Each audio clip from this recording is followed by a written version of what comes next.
Motherhood is full of challenges, but when we place our faith in God, He gives us the strength to keep going.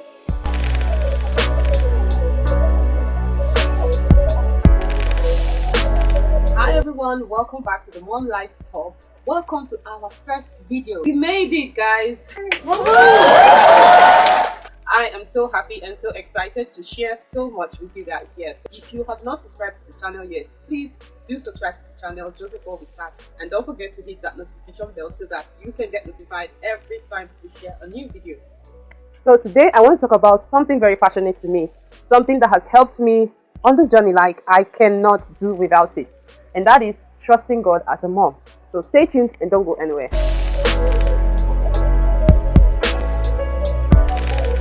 Have you ever felt like you are carrying the weight of the world alone? Like, have you ever felt so overwhelmed by this journey? Like, I know I've heard of stories where some mothers committed suicide because they just didn't know what to do with their children. Yeah, it can get bad. Like, if you're not strong mentally, if your faith in God is not strong enough, really, like, being a single parent can be so overwhelming. Even mothers that are married, that have some support from their husbands, are even complaining. Talk more of you doing it by yourself. So yeah, that is why today's topic is one that is very passionate for me, because I know a lot of people that find it easy to navigate parenting and their relationship with God and stuff like that. So yeah, today we're going to be talking about it, how to trust God as a mom, how to find strength in faith, in putting your trust in God. Okay, so personally, guys, I don't know the story to tell you guys. There are so many testimonies that I have experienced on this journey, but if I would just find the most recent of the recent ones, recently, like between January and March, really, I just found myself in so much debt. I have been paying debt, and I'm like, God, I need this to stop. Like, I want to come out of debt. I need to stop paying, like, I want to be able to either offset all my debts. The people that want to cancel and say, oh, forget about it. If God's going to touch their heart, fine. But even if it doesn't happen, I want to be able to pay off, all my debts. And one of the mornings I woke up, I, held hands with my kids and we prayed. By the way, I'm a mom of one, actually. I have one daughter, but I'm also with my niece. My niece lives with me, so I'm taking care of two girls. So I basically, so when you hear me say my kids, I'm talking about my niece and my daughter. Okay, so I held hands and we prayed, and during our devotion, and of course one of the things I mentioned, like, my prayer point was like, God, first of all, I am broke right now. That's one. So I was like, God, I want you to provide, but that provision, I don't want to be alone, because like, it's choking me, I need to get out, So we prayed, and guys, that day, within that 24 hours, even though it came like later on in the night, someone sent me 50,000 naira.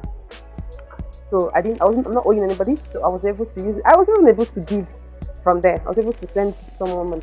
There are just so many instances God has been faithful. Like, you're wondering, how is this gonna be? How am I gonna solve this problem? And He does it. And one of my secrets is always like reminding God. I'm like, God, you know that you are my all in all. Everybody encourage you. Just find one married man that's doing well and let him just settle you, take care of you. When I pray, I'm like, God, you're my boyfriend, you're my husband, you're my sugar daddy. And I use this terminology because this is the ideal solution for the world. Like, this is what even men, both women, those are the recommendations they give. Find one sugar daddy, and he deserves it, he deserves to be pampered and all that. I'm like, God, now you be the everything, Odogu Parara. Like, come through for your girl. And God has been faithful, for real. So yeah, number one, we're going to be talking about the struggles of motherhood. So, and there are a couple of things. There's loneliness, there are financial struggles, feeling overwhelmed. Motherhood can be tough. Let's talk about loneliness. Like, even for the people that are married, if you're married and you don't have a supportive partner, it can be a very, very lonely experience. And that's how you see some women that when they have kids, they are depressed, and you'll be wondering, now you have a bundle of joy, but like, she can't sleep at night, and the partner is just there sleeping and having the time of his life, So for that one, I think especially new parents, they need to be, if it's possible, go for some form of therapy, like a third party, to butt in and talk to them, especially the men, like, to make them understand the kind of support that their wife needs, especially that early stage when they are still trying to get a hang of things when it comes to parenting. But speaking as a single mom, it goes beyond that. So imagine if some people, because there are men that are very, very supportive when their wives put to bed, for real. Okay, that's why I don't want to buttress on the married people too much, because their experiences vary depending on who their partner is, their own families, and all the things. So I don't really want to talk about them too much. But bringing it back to single parents, recently in my community, we had a lady that she's a first-time mom, and she just put to bed. From the last time I checked, she doesn't have family here. So imagine her, she's not married, never been married. She was just in a relationship, and according to her, it was an abusive relationship. So when she found out that she was pregnant, she didn't want to, because according to her too, she had come of age, like she's like 36 or thereabouts. So like, I can't be aborting a child at 36. I mean, and I don't want to marry this man because he hits me. So I would just like to keep my child. So these are things I'm talking about. Like, it takes a loving, bold, and confident woman to make that choice. While a lot of people want to focus on the aspect of, oh, she had a child outside of wedlock, but like, do you know how many ladies, do you know how many babies people killed every day in abortion? You know, just because they don't want the shame, they don't want the stigma, you know. But you know, for a woman to decide, I'm doing it, irrespective of what the world will say, irrespective of the consequences, the relationships I'm gonna lose or I will never have, just because I'm putting this child. But he or she deserves it, she's worth it, you know. So it's not something someone should, for the rest of their life, have to deal with the shame of it, you know. So yeah, it can get lonely, and also these are things I've experienced. It's not just the doing it alone. It's not just the doing it like parenting alone. That's not the only place that the loneliness manifests. It also manifests in you as a person, as a woman. You know, when it comes to relationship with the opposite sex, you can get lonely, for real. You can get lonely, for real. Like, there is no other way to put it. You can get lonely, and you know, like, it's not everybody that wants to be a single mom. I mean, you guys know that's why part of why we are here. There's a lot of criticism. Even if someone decides to choose you, oh my god, 1,001 people are going to go behind your back to discourage that person. Like, have girls? Are there no girls in your street or in your neighborhood? Like, are there no girls around there anymore? That is this one that have had a child with someone else? Oh, so you want to raise the child of another person? Like, there are so many people that will just go around trying to destroy that relationship. So it's kind of crazy. Really, it's really crazy. But one thing I know is that, first of all, like I said, as a woman, you have to have your faith, that you have the ability to still attract good to you, whether the good is a human being or just, you know, situations and circumstances for yourself. But you still have the ability to attract. You have to have that faith, because once you don't have faith, that's where everything starts falling.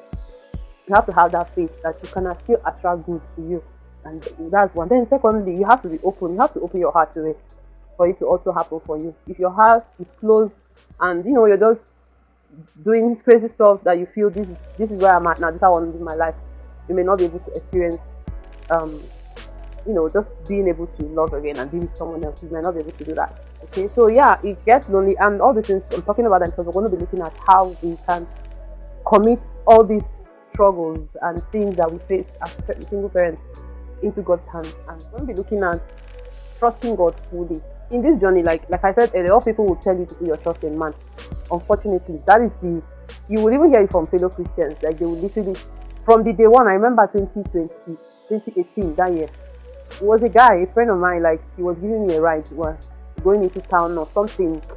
I can't remember what I was doing that time, but like, we were in the car, and you know, he kept advising me that right now, you don't need love, you don't need, just find one guy, even if he's a married guy, that will just be taking care of you. He was so normal, and he was saying it from a good place. Like, he was giving his friend advice, like, see, just find one guy that will just be paying your bills. And you know why it's shocking to me is how the same people that say this to a lady, they will still be the ones to insult single mothers online so much. Like, you guys are sleeping around, you guys are into hookup, you guys only deal men, you guys are looking for who will carry your problems, you know, they are all gold diggers, they're just looking for who will pay their bills, But in your head, unconsciously, you guys have targeted single mothers as meat to be devoured. And that's sad. You know, it's part of what creates this loneliness. So if you're somebody that is still looking for something good, something true, it gets lonely when you realize that what is in the world is just a pack of wolves looking for you to be devoured. So you just stay in your shelf and withdraw. And everybody is wondering, why is she like this? Why is she so uptight? But they don't know that you're just looking at them and wondering, like, you crazy people. You get this, do not worry about tomorrow, for tomorrow will think of itself. It reminds me a lot, a lot of that when I read the Bible, I just picture Jesus sitting on a stone, like a huge rock, and talking to a multitude, and it just creates a very, I think it's some of the videos of Jesus, like, that we watched growing up, the memory got stuck there. And that, but when I read, how in the Bible they put his words in red. Yeah, I just picture him in that form, and talking to us, and he says, do not worry about tomorrow, for tomorrow will think of itself. And it just shows you, like, don't worry too much about March when you're in January. Don't worry too much about December when you are in February. But it doesn't mean that you're not going to make plans. It doesn't mean that you're not going to save where you have to save, or you want money for school fees, you will use it because if you don't worry, before school opens, God will provide. That's not what this place is talking about. It's just, even without a plan or a vision for that period, but you just know, you just have a knowing, because you have completely put your trust in God, that God will come through. God will come through. Last year, for me, we went home for my father's memorial service, 25 years, and I did not. That event happened out of the blue. We just came up with that around August last year. We said, around October, we started putting our money together to buy things for the event and all that. I can't remember how much I spent between that October and January, but I spent a lot of money. However, the most important part of this testimony is that we were able to go home, have a great time at home, eat well, feed well, everything, and come back safely, well fed, spend time with family. It was just a pleasant experience. So you can watch the video, because I did a lot of vlogs that period, and they are on my second channel, which is Chidalumoke. So I will always link that channel to this particular channel, because they're like sister channels. Okay, so yeah, I put up other vlogs, Christmas vlog, Memorial Service Day vlog, and all that. Yeah, they are all there.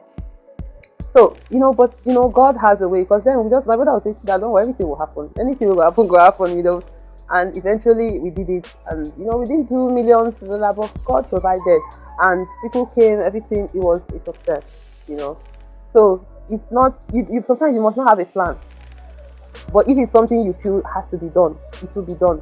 All you just have to do is, first of all, the Bible says, write your vision, make it plain, so that whoever sees it will run with it. Have that vision. So long as you have that vision and you're holding it and you're telling God, I want this to be done, God will create the opportunities that will make that thing a possibility, and you have to just keep trusting. And even when the things that we are desiring don't come, it's still not enough, isn't it? To say, beg, I want to leave all this thing. Even David, there's the thing that says David yielded himself to God. David prayed fast, everything. When the son eventually died, what did he do? He removed all his robe and asked for food. So the point is, no matter whether it happens the way you expect it, whether it doesn't happen the way you expect it, you just put your trust in God. He knows what he's doing. God knows, and he has a way of eventually making you see why it didn't work that time. Whether it's their education, their school, how they go to university, take it one day at a time. One day at a time, and do what you can for now. The second which I'll be looking at is Proverbs 3, from verse 5 to 6. It says, trust in the Lord with all your heart and lean not on your own understanding. As a single parent, I know, like, sometimes, even let's say for instance your child is throwing a tantrum, there is this particular, let's say you have three kids, but there's this one that gives you trouble. Because not everything is shouting. Not every time is not for shouting, discipline, go to the naughty corner, pain, beat, violence. Sometimes we even pour our frustration of what we're going through into the children. Sometimes you just kneel down and pray. And then you just tell God, what's the lesson? What are you trying to teach me from this situation? Even as a parent, experiences with your kids teach you a lot, about who you are and who you can be to them. So sometimes it's not for you to try to do everything on your own, trying to think up how I'm going to do this. Sometimes just leave it to God. Don't lean on your own understanding. That's why when all these people come in, they are bringing in their own understanding of how to survive as a single mom, another woman's husband, one random guy, even if he's single, but he's not coming for something serious. They want you to do friends with benefits. They'll be giving you money, be sitting with them, blah, blah, blah. Those are leaning on your own understanding. Even if you want to start a business, you don't have to lean on your own understanding. You don't have to go with, importation is trending. Let me enter into importation. They say it's POS business. That one is raining now. You enter POS business. Everything. Sometimes you kneel down and pray. Ask God to give you wisdom. ask God, Father, I need the wisdom to be a better mom. I need the wisdom, I need guidance. Father, open my eyes to see opportunities where they are. Teach me how to control my kids. Teach me how to, see. What's that? It says, I can do all things through Christ that strengthens me. That means, even if me, I didn't grow up with my mom. My mom passed on when I was 11 months. So I have no, when I say role model of what a mother should be. I don't have a relationship with my mom. When people, I miss my mom when my mom did. I don't have that. Yes, I had my sister who was like a mother to me and all that, but she wasn't really like my mom, So sometimes you don't even have anybody to ask how to do these things. You can see it. My experience has taught me that there is nothing God cannot teach you. There is nothing He cannot teach you. I remember one time, me and my friends, we were trying to, start a business together, like a magazine and all that. In those days, somebody said we should go and do training. The first guy that started a magazine, who trained him? Who taught him how to do it? Some people, that's why we have inventors. They didn't have a teacher. They just came up with something, built it, and today everybody is using it. So just learn to completely trust God in so many things. Ask for His guidance, especially when you're confused. Or when things just pop up out of nowhere, like you don't even know where is this coming from. You just take it to God in prayer, because leaning on your own understanding can get you into trouble a lot of times. You can. So yeah, trust in God. God knows how it's gonna end for me. So sometimes when I'm praying in the beginning of the month, I'm like, God, anything the enemy has aligned in my path this month to delay me, to hold me back, to limit me, to distract me, fire. God should roll it away, because He sees the end from the beginning. So those are the things. Also you have to be very specific in your prayers. Like, say it how you feel it. What is the fear? What is the fear? What is the confusion? You can name it. This is I'm afraid of the future. I'm afraid of this. I'm afraid how God take control of it. Take control of it.